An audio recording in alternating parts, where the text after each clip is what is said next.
Hey guys, welcome to Joe Knows. So glad you're taking the time to listen to this. We have been going through a teaching on the book of Job. And if you remember, we started out Job, God saw him as the most righteous man that was on the earth. And God was bragging about him in heaven, and Satan and some of the angels came before God, and God, as he bragged about Job, Satan discredited Job's righteousness, saying that the only reason Job acted that way was because God had blessed Job. And they got into this deal where God allowed Satan to take some of the things that Job had received blessings from God, and he allowed Satan to take those things away. And it came down to his possessions and his children even, and then his own personal health. And Job found himself in just a terrible situation, deeply, deeply suffering, broken in every way, and questioning God, but not turning his back on God. And as we went through the story, Job has three friends, and they come to visit him. And well-meaning, they certainly were, but as they came to visit him, they seemed to think they knew a little bit more than maybe they did. They had the answers, and they began to tell him what was up. Now, they didn't even know about what had happened in the heavens when God allowed Satan to bring some of those terrible things into Job's life. Again, God allowed, he didn't do it. God is the giver of good things, but he allows things to enter our lives. And in this particular case, it was giving Job a chance to prove his faithfulness to God, and that his walk with God was real, not just based on blessings. And his friends came, and they really messed things up. I went through, there were three of them, and I went through some of the things that they said, and it went on and on. There were dialogues, three, sometimes even four times, going back and forth. The friends telling Job what was up, Job telling him they were wrong, back and forth, and they were no help to Job. They didn't help him at all. And then there's a young man named Elihu, a fourth friend, who was listening to the dialogue between Job and his friends, and he finally spoke up. And he's a young man, and he said some things we're really not sure. Now, we know later on in the book of Job, God tells Job's three friends that they screwed up and they messed up, and everything they said was wrong. But Elihu gave a long dialogue, and it seems like a lot of the stuff he said was good. I don't know if it was all good, but it seemed that way. But we really don't. I want to come over to the scriptures now, because I want to talk to you a little bit about it. But when Elihu finishes, then we get to a point where God speaks. Now, when God speaks, everything changes. And in this situation, in this occasion, chapter 38, God begins to speak. And I want to read this to you. I want you to get an idea, because God is going to help Job understand how he should be responding. It says, chapter 38, verse 1, "Then the Lord spoke to Job out of the storm." So it was a big event. And God, as he speaks to Job, he's going to ask him some questions. So he starts out and he says, "Where were you when?" Okay, so I want you, what's happening is God gives Job his resume. God is giving Job his personal resume. And he says, "Job, where were you when I laid the earth's foundations?" Oh. "Who marked off its dimensions? On what were its footings set?" What is keeping the earth, afloat, as it is? He goes on, and he says, "Who shut up the sea behind doors when it burst forth from the womb?" So now he's talking about the sea, the oceans, and how they start somewhere and then they end somewhere. And there's a world that we're living in that has been designed and set up, and that's part of God's resume, is he's the creator. He goes on and says, "Have you ever given orders to the morning, or shown the dawn its place?" He's like, the sun rises in the morning, and God is asking Job, "Hey, are you the one that makes the sun rise and then the sun set?" He continues on, and again, God's resume. He says, "Have you journeyed to the springs of the sea, or walked in the recesses of the deep?" How far in the ocean have you gone? I haven't gone very deep. I've never scuba dived, but the ocean is pretty deep, and God goes there and knows all the depths of the earth. And he wants to know, Job, do you know that? Have the gates of death been shown to you? Have you seen the gates of the deepest darkness? God's resume. What is the way to the abode of light? And where does darkness reside? He goes on and begins to, and then he talks about things like, what about the lightning? Do you make the lightning come? What about the wind? What about the rain? Who's making sure that the water of the earth, the land of the earth is being watered? He goes on, he talks about the stars. He says, can you bind the chains of the Pleiades, which is some of the constellations that we have? Can you loosen Orion's belt? Can you bring forth the constellations in their seasons?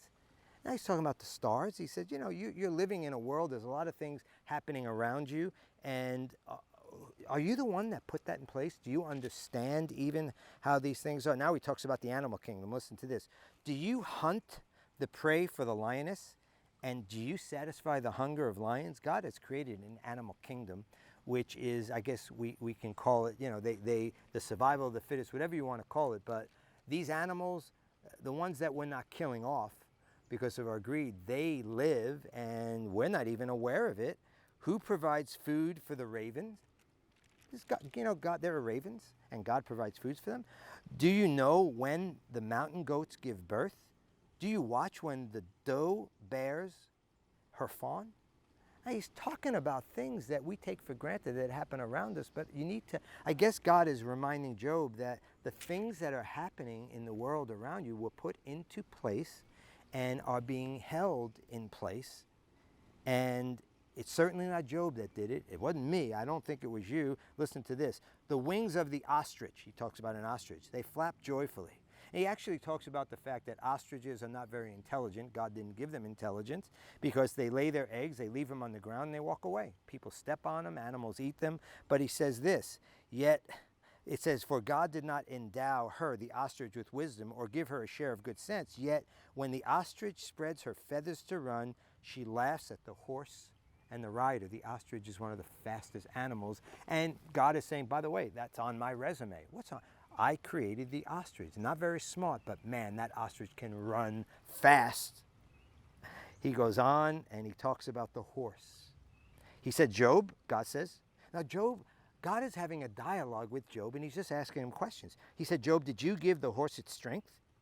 The horse paws fearlessly, rejoicing in its strength, charges into the fray of a battle. It laughs at fear, afraid of nothing. It does not shy away from the sword. You see those movies where horses, you know, these years ago when there were battles, and God made a horse so that man could fight its battles sitting on top of a horse. He says, does the hawk take flight by your wisdom? Does the eagle soar, fly at your command and builds its nest on high? Chapter 40.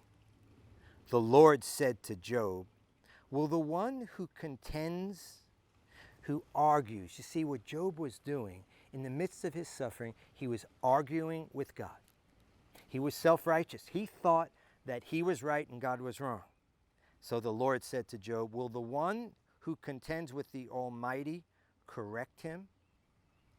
God is saying to Job, who are you to correct me?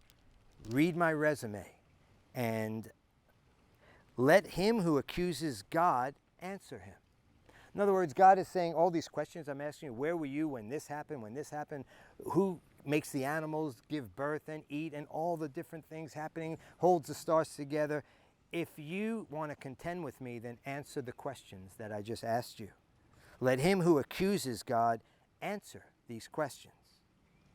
It says, then Job answered the Lord, I am unworthy. How can I reply to you? I put my hand over my mouth. I spoke once, but I have no answer. Twice, but I will say no more. And God goes on to continue a little bit longer in his resume. So what's the walk away? What's the takeaway that we get from God's response to Job? Job doesn't understand why he's suffering, and Job decides to blame God. Now I know you and I have never done that, right? We do. We blame God because we sense that he is omniscient. He's everywhere. He's omnipresent, rather. He's omniscient. He knows everything. And he's omnipotent. He has all power. So why would God allow us to suffer? Well, we saw there was a reason for Job's suffering. God didn't bring it, but he allowed it. God didn't do it, but he used it. And as you and I, and when he confronted Job, after Job blamed God, talked about how righteous, how unfair God was being with him, then God, all he said was this: where were you when? And Job had no answer. And here's what I want to say to myself, and I want to say it to you. When you're suffering and it doesn't make sense, and you seem like God's being unfair and unjust, I want to ask you this, and I want myself to ask this question. Where were we when God put this whole world together? When God put within Adam all of humanity, and within Eve, and when he allowed a man and a woman, he doesn't refer to this in Job, but a man and a woman to come together in such a way that knew that people, children, would be born, the most complex being. And where were you when all of these took place? Well, you weren't there behind it. God was. And if God could do everything that he's done, then he deserves our trust.